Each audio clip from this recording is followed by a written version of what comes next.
It is June 1st, which means it's time to talk about the books I read in the past 31 days, aka May, because last month was May.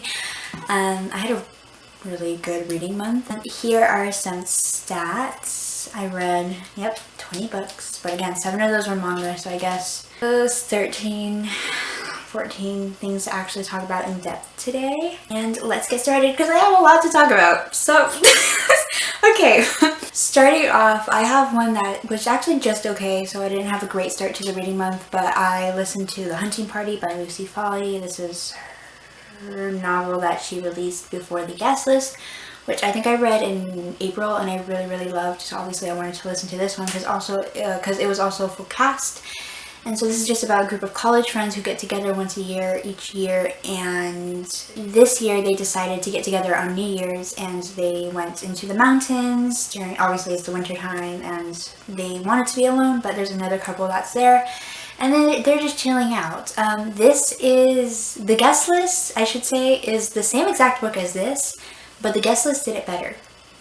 So we just have like these 30-something-year-olds, college friends that get together for some reason, and there's just a bunch of tension and drama between them, which is the gist of this book. And all of it ends up leading to somebody getting murdered. Also, in both books, you have the reader, aka me, not knowing who gets murdered and why they get murdered. Although, I will say it is very obvious in both books. And they also, she used the same exact archetypes for both books too, which I thought was interesting. It's like, it was really weird, but this one was really boring. I gave it 3 stars. There's a lot of just disconnected stuff in terms of like this other storyline that was going on. Like I said, it was boring and I didn't care really. So there's that one. Next, we're moving on to something that was way better, which is Sorrowlands by Rivers Solomon. So I actually read the ARC of this one, so thank you to the publisher for providing me with the ARC. But this, I don't even know how to describe this book to you because it is so much. So it's a speculative fiction gothic novel of sorts. It has a lot of different themes and it also has a lot of different genres. So it's very hard to talk about this book and why it's just easiest to say speculative, but it is certainly gothic. And it just follows Vern and her escaping a cult which doesn't want to let her go. And now she has to like live out in the world for the first time with her new children that she birthed at the age of 15, which is scary. It's scary. This was an excellent novel. It was my first Rivers Solomon book, and I don't doubt that reading their backlist, I'm going to eat all of it up. There's a lot about like discussions of gender identity and sexuality, but also Black medical history as it pertains to Vern and the cult and her fears of like what she was brought up on. We very much just see her growing up and her adjusting to this life in these different phases that we see her go through. I did give it a 4.75 because I also thought that the ending could have been fleshed out a little bit more. I wish it was like another 50 pages because it was really rushed for something that seems like we weren't even building up to. So maybe have even like made the closure a different thing. But anyways, I highly recommend it. But there are a lot of trigger warnings for this one. Then I started my manga series that I was reading. So I started Blood on the Tracks, which is just a manga series, a psychological thriller series about a mother and her son and their relationship, and that's literally all I could tell you because I don't even really know what it all is about. The psychological bit of it, that's the best part because it really psychs you out. Like you don't know if what's happening is normal and like a behavior that you could just excuse a little, or if it's just weird, really weird and you aren't reading into it and it's like truly as bad as it looks. I gave the first volume 4 stars, and then I gave the second volume 4 stars as well. And then I listened to, after that, The Silvered Serpents by Roshni Trotsky. This is the second book in the Girls Like Wolves series trilogy, which is just about a group of kids who are treasure hunters of sorts. And in the first book, they go on a heist at the request of Hypnos, and then the second book continues from there into whatever it leaves off on. Oh my god, this one is like so much better than the first one. I'm just like now at this point in the series obviously emotionally invested with the characters, and I feel like it was more exciting. Surprisingly, even though this one's not about a heist, of course, versus like the first one, I still felt like it was more exciting because there was higher stakes. And then the tension between all of the characters, specifically Saran and Layla, was there. So it's like anything could happen at any point because everyone is on the verge of exploding. And that ending, oh, I think we all know if you've read the book, but that ending actually like sent me over the edge. I was not prepared for that. Then I read the third volume, the third and fourth volume. Yeah, so the third one I gave 4 stars as well, and then the fourth one I gave 3.75. I feel like, I don't know why, maybe it just wasn't as exciting as the other ones, but there you go.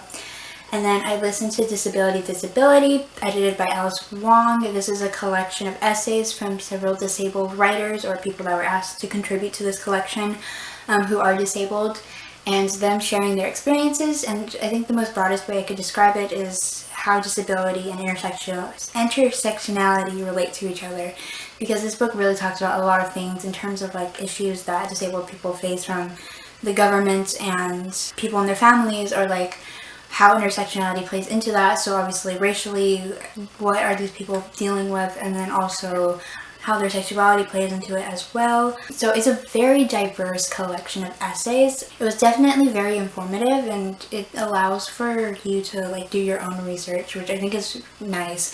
I mean, that's what you should be doing anyways when you read, in case you didn't know, but yeah, it gives a lot of leeway for further research and like specifically what you should be researching. But I think one thing I really liked about this, which is how diverse it was, and it wasn't just one certain type of voice that we were hearing from. Continuing on, I read The Arc of the Boneway by Holly J. Underhill. This is a Sapphic, Orpheus, and Eurydice retelling coming out on the 26th of June. So I wasn't planning on reading it so early, but I had to study for a test, and you know, I didn't want to. So I was like, this book's only like 100 pages, so I'm gonna read it. And I read it in one sitting instead of studying for my test. This is about Tegan's wife, Cress, who goes into the Shadow Realm to plead with the Shadow Princess to give her an antidote to save her wife Tegan's life, because Tegan is dying from poison. So Tegan gets really nervous because nobody can just go into the Shadow Realm, and she chases after her wife to get her back. And of course we have our established couple, their wives, so it's just really nice reading about like lesbian wives. Ugh, I love that so much. It's also very magical as well. I heard a reviewer reference like Studio Ghibli when they're talking about what the atmosphere of it is, and y'all aren't gonna believe this. They live in a cottage. I would reference like maybe Labyrinth for like that kind of dark, magical atmosphere. And of course it's a novella, so a lot of stuff is gonna seem convenient, which I didn't mind because I was just here for the retelling. I was here for the established couple. And it was really good, so I gave it 4 stars, and you should definitely check this out. Nyx Publishing, I think, is my favorite independent publisher at the moment, and they just release like queer books, and it's really fun. Then I read the other 3 volumes that I still haven't talked about for Blood on the Tracks. So volume 5 I gave 4 stars, volume 6 I gave 4.25 stars, and volume 7 I gave 4 stars, and I probably will continue on with that this month. I don't know. I'm not really reaching for it at the moment, so we'll see. I read another comic series, or did I read a comic series earlier? Oh no, I don't know why I said another, but I started Saga, which obviously is like BookTube's fave. Like everyone loves Saga, and I was never interested in it because I heard it's from the child's perspective, and I don't know how into that I was. It's not in the way that I thought. It's from the child, but in the future. So it's not like a literal baby talking to you. Anyways, book 1 consists of the first 3 volumes, and there's of course 3 books because there's 9 volumes out. And now I'm stuck with all of you waiting. I don't know why I did this to myself, but it was so worth it because it's a really good series. So this is just a sci-fi comic series about 2 people from different planets that aren't even meant to fall in love, but they do. And they have a baby, and then because of this baby they end up being hunted by literally everyone and their mother, and it's about us following them trying to escape, all these people hunting them down, and then we also kind of see like the people that are hunting them to see like what they're doing. So there's a little bit of a couple of storylines going on. I gave the whole book a 4.5 stars, and I am going to continue on with the other book this month. Then I listened to One Last Stop by Casey McQuiston. Obviously everyone's very excited for this book, released today, and my copy is coming today, which is really exciting because I ordered it because I loved it so much. I gave it 5 stars. So this is about August who's trying to like start a new life. And she does this by going to New York, and she moves in with these like unique personalities. That's what I said in my review, I think. And she needs to get on the train to get to her job and to get to school. And on this train she meets Jane Sue. And she falls in love with her, of course. It's like instant attraction for August. And then she keeps seeing her over and over again every time she gets on the train, and so it's up to her to find out why that is. I did not go into this book expecting the entire thing to just be found family. Like, that's what this book is. It's about found family and like finding your place in the world. It's so wholesome that it warmed my heart, and I was smiling the entire time I was reading it. It does take a second to get into because it's kind of just like August existing in New York for a while at the beginning, which is just like fine or whatever, but once we get into the story, it's just so cute. And I loved it so much, and I can't wait to reread it this summer. But I would recommend the audiobook. It was a really good audiobook, and I really like the narrator. And then I listened to Madame by Phoebe Wynne. This is also a 2021 release. That's like a gothic academia book about our main character, whose name is Rose. Gets hired at this new school to teach the classics there, and it's an all-girls boarding school. And she finds out, or like she suspects, that there's something really off about the school. No, I'm not leaving the synopsis off there for the sake of spoilers. That's what the book is. It's her suspecting there's something wrong, but her never actively trying to figure out what it is or stopping it when she finds out what it is. It's a very weird way of telling a story, and I don't know if I liked it because I was 75% of the way into the book and I had no idea what was going to happen and what we're even leading up to. All of the revelations that Rose came across were accidental. They were accidental, right? She didn't even find them out herself. She just accidentally stumbled upon them, or people told her about them. And it was mostly just her like processing this information for the entire book, and then her not doing anything about it because she was too depressed to do it. Which is like fine. You know, like process the information. We could have a slow story if you want. But she would say that she wanted to do something, and then she wouldn't do something. And understandably, it's her own self-interest over these girls that she doesn't even know. But the painting of what the story is supposed to be about versus like what Rose actually did was very weird.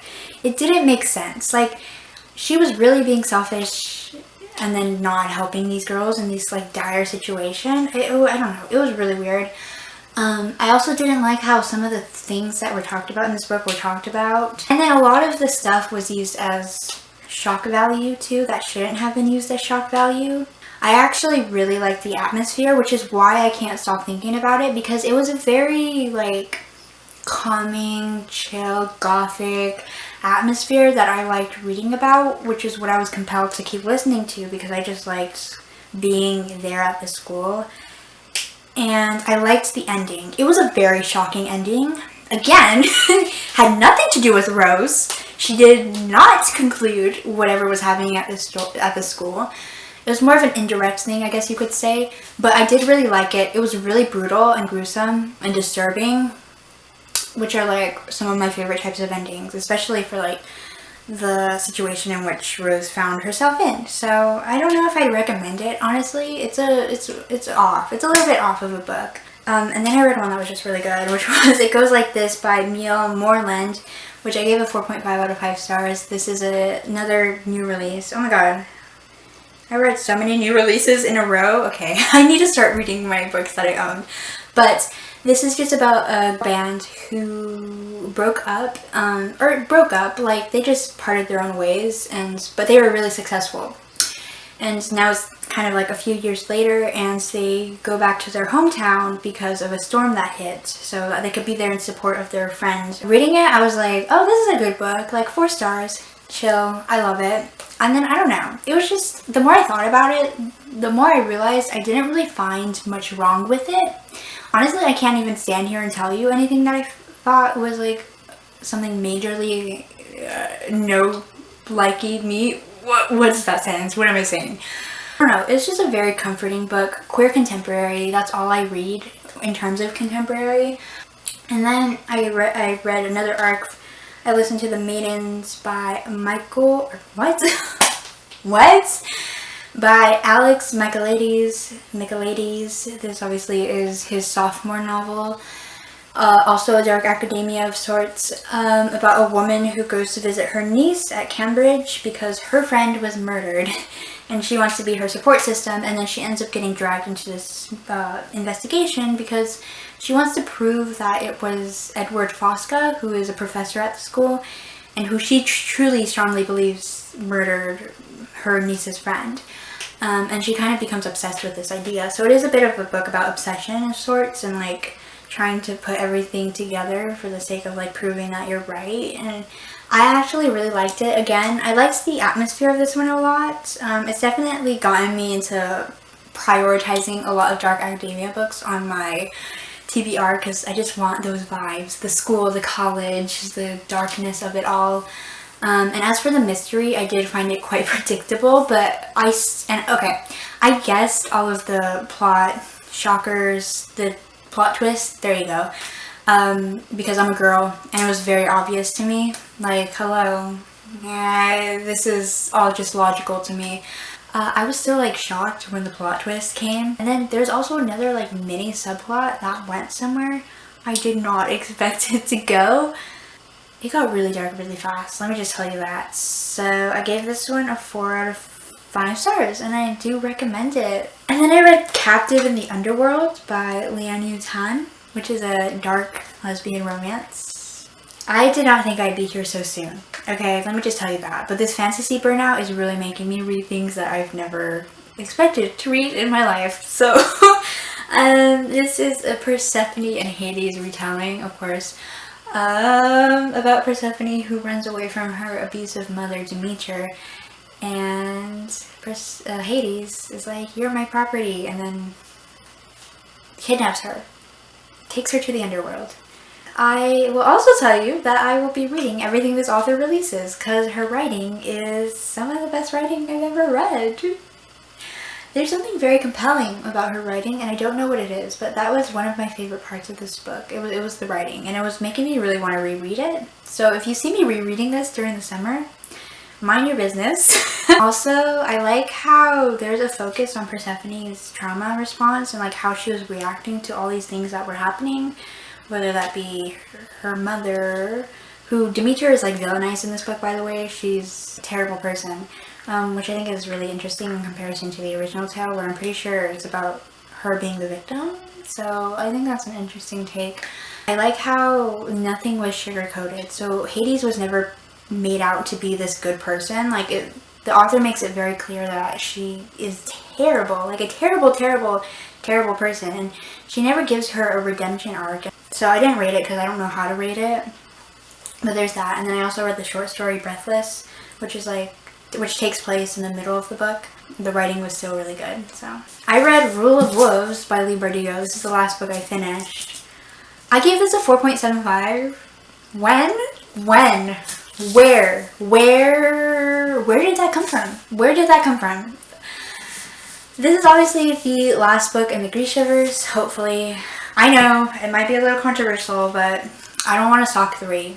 Honestly, like, either Lee Bardugo writes it after she's done with the show completely, or she doesn't write it at all.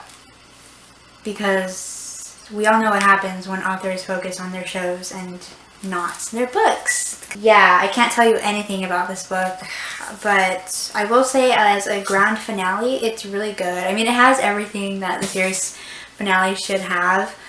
Won't tell you what exactly for the sake of spoilers, but I really liked all those elements. But I will say, why did I give it a 4.75? Okay, there was a lot of different plots happening. Like, Lee Bardugo really put everything into this book, and the problem with that is you can tell she only really wanted to focus on Zoya's and Nikolai's thing and Nina's thing.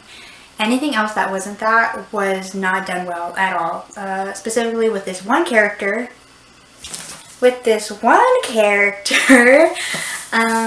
I hated that storyline because it had no relevance and it was cutting into the actual story, which is what Nina's story was doing in King of Scars. Don't worry though, I love Nina and Han in this book, but that person's story was so irrelevant, and the only like real importance it held was to set up for Ahsoka 3.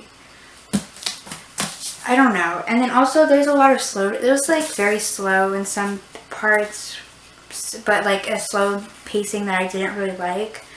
For the rating, I'm judging it based off of it being the series finale versus like the individual book. But certainly, I'm sorry, but I would not give this a 4.75. So those are all the books I read in May. Thank you so much for hearing me talking about them. It was certainly a great reading month. And I will see you next time. Bye.